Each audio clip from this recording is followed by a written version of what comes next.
নিজের মেয়ের মৃতদেহটা আমি নিজের হাতে মরতে পাঠিয়েছি।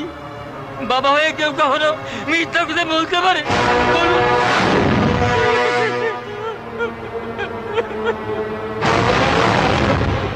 আপনার আর কিছু বলার আছে? গৌরী, ব্যাস, আপনি আমাকে বলেছিলেন না আপনি আমার বিশ্বাস,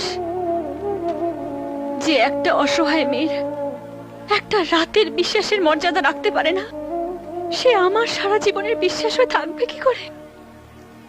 আমি তো তার থেকেও বেশি অসহায়।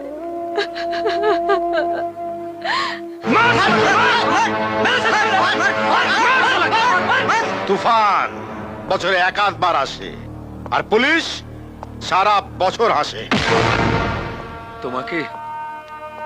তোমাকে বাড়িতে আশ্রয় দিয়ে ভেবেছিলাম যে আল্লাহর অভিশাপের খাতা থেকে নামটা কেটে আল্লাহর আশীর্বাদের খাতায়